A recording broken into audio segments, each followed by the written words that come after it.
Permanent reunion से पहले twin flame के जर्नी में 7 ऐसे मेजर स्टेजेस आते हैं जिससे आपको ये कन्फर्मेशन हो जाता है कि आप एक ट्रू ट्विन फ्लेम हो और आप जिस पर्सन से डील कर रहे हो वो भी आपके ही रियल डिवाइन पार्टनर है।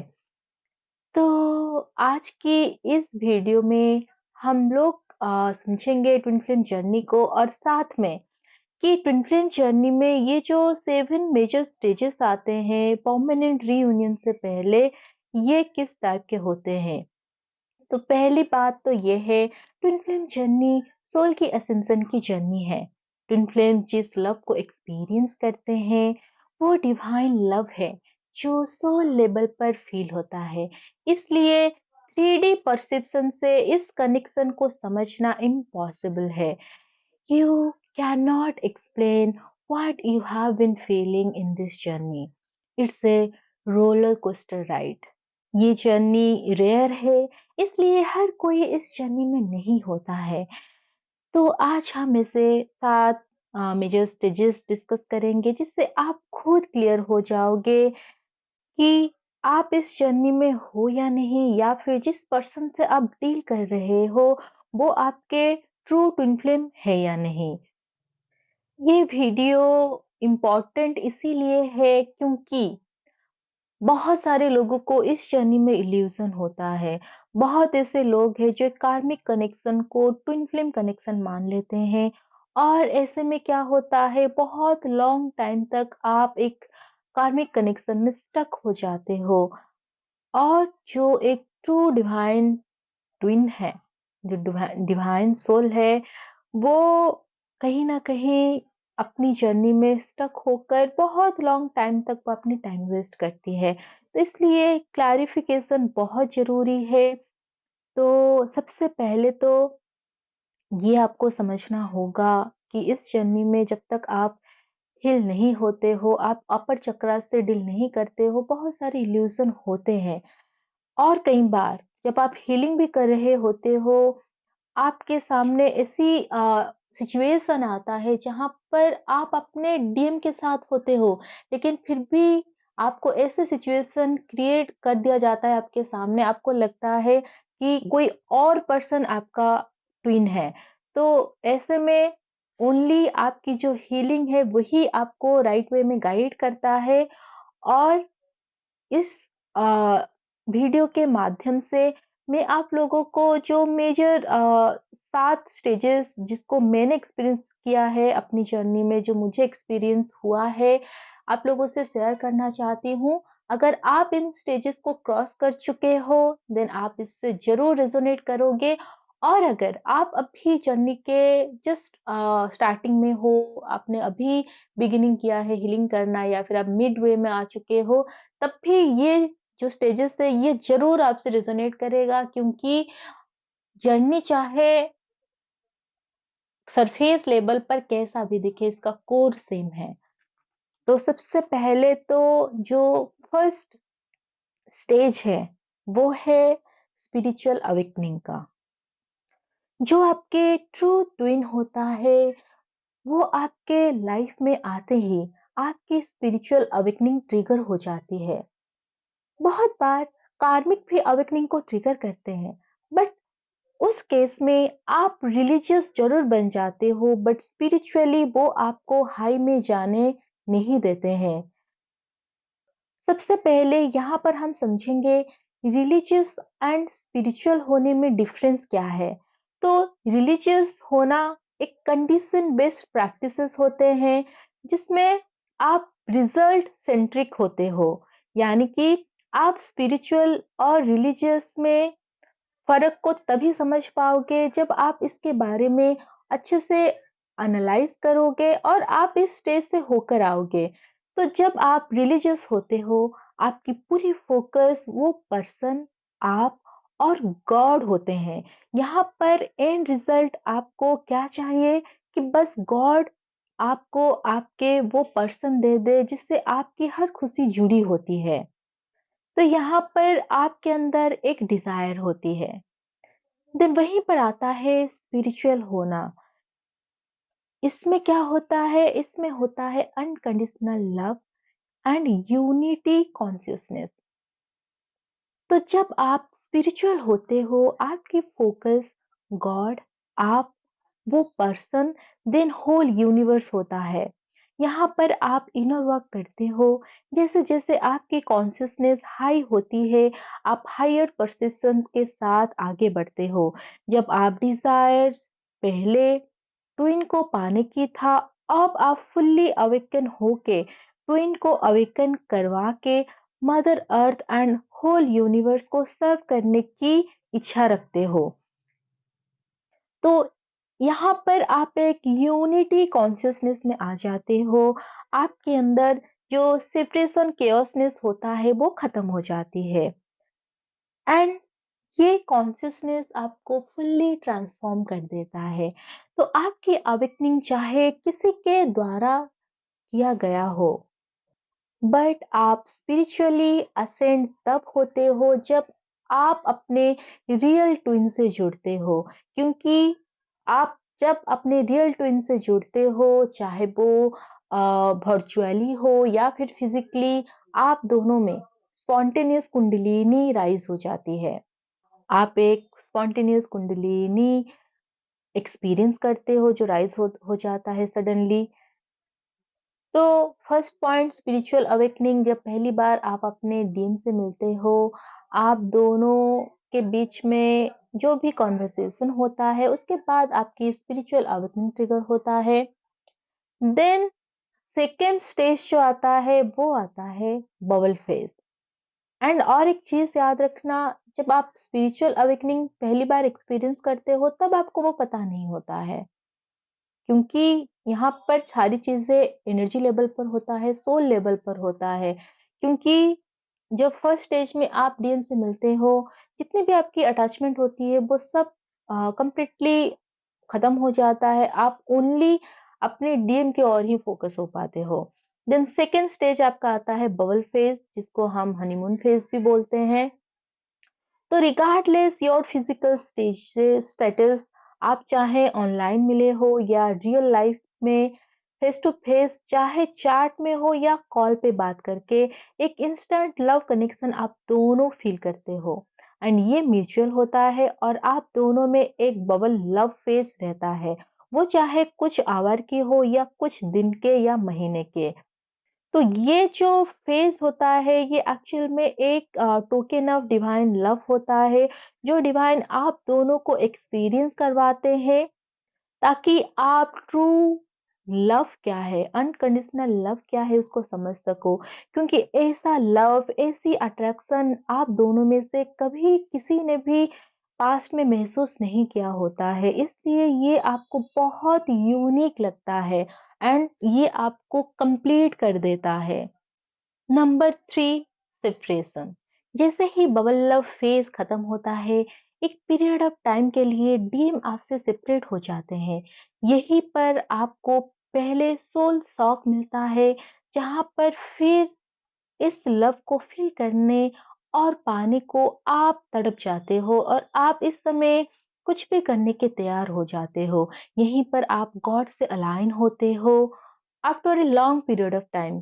क्योंकि इससे पहले आप रिलीजियसली गॉड, जो प्रैक्टिसेस होते हैं वो करते हो, गॉड से कनेक्टेड होते हो, लेकिन पहली बार आप सोल लेवल पर जाकर प्रेयर करते हो कि डिवाइन आप दोनों को एक कर दे कैसे भी करके। और यहीं पर डिवाइन आपके प्रेयर भी सुनते हैं। डीएम कुछ टाइम के लिए साइलेंट होकर फिर आपके पास लौट आते हैं। देन नंबर फोर होता है DM complete silence, dark night of the soul. आपके प्रेयर के चलते एक बार फिर डीएम आपके लाइफ में आते हैं। फिर से वही इंटेंस लव आप दोनों के बीच फील होता है। जैसे ही आपके अंदर एक होप बन जाता है, बूम, एक बार फिर डीएम साइलेंट हो जाते हैं और ये कंप्लीट साइलेंस होती है। और इस बार का सोल सॉक जो आपको मिलता है ये इतना इंटेंस होता है कि आप एक dark night of the souls को एक्सपीरियंस करते हो। और आपके लाइफ टाइम में ये फेज आज तक के सबसे क्रिटिकल एंड इंटेंस पेन आपको देता है। इसी फेज में आपके सामने आपकी होल लाइफ को रख दिया जाता है, जहाँ पर आप अपने पास्ट से लेकर प्रेजेंट तक की सफर करते हो। एंड इसी टाइम पर आपकी जो सोल अवेकनिंग होती है, वो आपको फिजिकली फील हो जाता है। एंड यही टाइम पर आपके सामने ट्विन फ्लेम कनेक्शन के बारे में डिवाइन रखते हैं, आपको इस जर्नी के बारे में बताया जाता है। जैसे ही आप इस जर्नी के बारे में जानते हो कि आप जिस पर्सन से डील कर रहे हो वो आपके ही काउंटर पार्ट है, वो आपके ही सोल की अदर हाफ है, तब आपके अंदर एक जोश भर जाता है और यही पॉइंट होता है आपकी लाइफ की टर्निंग पॉइंट। जिसके बाद आता है आप दोनों में रनर चेजर की सिचुएशन। तो नंबर 5 जो है वो स्टेज है रनर चेजर डायनामिक। इसके बाद आप दोनों में रनर चेजर्स वाली डायनामिक चलता है और ये फेज सबसे लंबा चलता है, क्योंकि इसी पूरी प्रक्रिया में डीएम बार बार आपसे जुड़ते हैं और फिर वो गायब हो जाते हैं। और जब भी वो आते हैं वो आपको एक ट्रिगर देते हैं, सोल सॉक देते हैं। इस फेज में डीएम जब भी आएंगे वो कभी भी आपको कमिटमेंट नहीं देंगे, कोई क्लैरिफिकेशन नहीं देंगे। वो अचानक से आएंगे और फिर अचानक से वो आपको घोस्ट कर देंगे। एंड आप इतना ज्यादा इस समय फियर से डील करते हो कि आप चाहते हुए भी कभी इस चीज के बारे में डीएम से फेस टू फेस पूछ भी नहीं पाते हो, क्योंकि आपको डीएम को खोने का डर बहुत होता है। बट साथ में ये फेज सबसे इम्पोर्टेंट इसलिए होता है क्योंकि इसी रनर चेजर डायनामिक में डीएफ आप अपने अंदर की 80% ब्लॉकेजेस को हील कर जाते हो। और ये आप अनकॉन्शियसली करते हो। जब भी डीएम आते हैं आपके अंदर होप आता है कि शायद सब ठीक हो जाएगा, देन वो फिर से चले जाते हैं। आपको एक सोल शॉक मिलता है, देन आप फील होते हो और आपके अंदर इस फेज में ही सबसे ज्यादा एक होप आ जाता है कि आपकी हीलिंग जो है वो काम करता है। आप और ज्यादा मोटिवेट होते हो इस हीलिंग को पूरा करने के लिए, इस जर्नी को पूरा करने के लिए, क्योंकि आप अपने अंदर वो बदलाव को महसूस भी करते हो। जैसे जैसे आप एक एक स्टेप आगे बढ़ते हो आपकी जो वाइब्रेशन है वो हायर में जाती है। जितनी सारी लो वाइब्रेशनल चीजें हैं, लोग हैं, सिचुएशन है, वो आपसे छूटता चला जाता है। तो ये जो स्टेज होता है वो सबसे इम्पोर्टेंट स्टेज होता है। नेक्स्ट जो नंबर 6 है वो है सरेंडर वाली स्टेज, जिसको हम यूनिटी कॉन्शियसनेस में आना भी कहते हैं। यहाँ पर आपकी यूनिटी कॉन्शियसनेस एक्टिवेट होता है।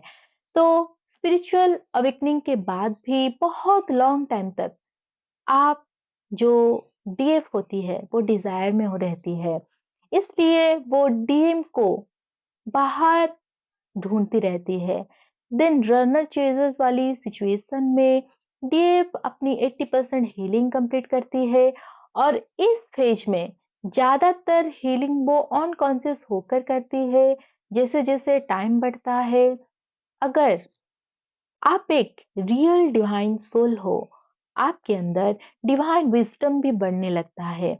देन एक पॉइंट ऐसा आता है जब आपके अंदर 5D लेवल की कॉन्शियसनेस एक्टिवेट हो जाती है और ये होती है यूनिटी कॉन्शियसनेस। तब आप डीएम को अपने अंदर ही फील करने लगते हो।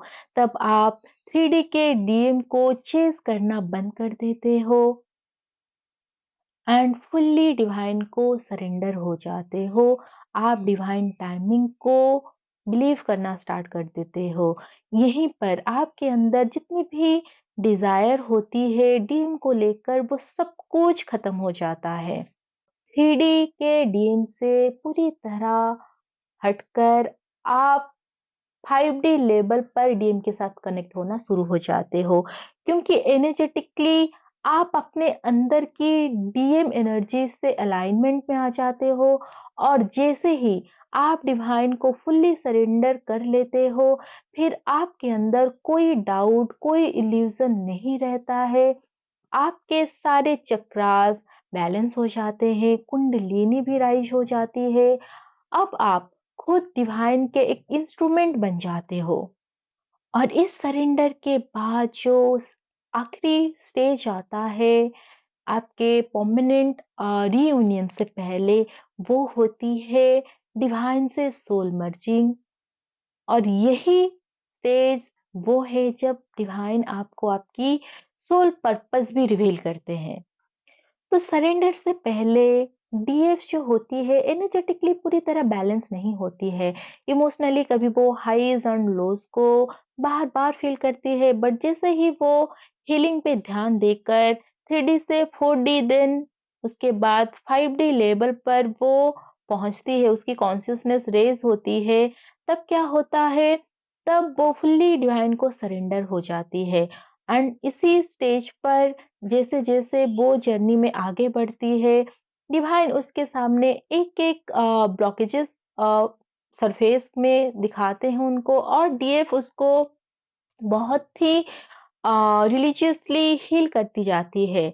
और एक पॉइंट आता है जब वो एनर्जेटिकली पूरी तरह बैलेंस हो जाती है, अपने अंदर की डीम डिव एनर्जी को एक्टिवेट कर लेती है, तब उनका डिवाइन से सोल मर्जिंग होता है। और इस पीरियड में आपके अंदर जितनी भी डिजायर होती है वो पूरी तरह से खत्म हो जाता है। डीएम के लिए अगर आपको बहुत ज्यादा पहले अट्रैक्शन होता था, आप उनके और खुद के अंदर बहुत सारी एक सेक्सुअल एनर्जी को रिसीव करते थे, आप फील करते थे, वो पूरी तरह से खत्म हो जाता है, क्योंकि अब आप फुल्ली कंप्लीट हो जाते हो अपने ही अंदर। और जब आपका डिवाइन के साथ सोल मर्जिंग हो जाता है, उसके नेक्स्ट मोमेंट यही होता है कि आपके जो डीएम के हायर सेल्फ है उसके साथ आप हारमोनियस यूनियन में आ जाते हो। हारमोनियस यूनियन में क्या होता है, आपके अंदर 3D के डीएम के लिए जो भी अटैचमेंट होता है वो खत्म हो जाता है।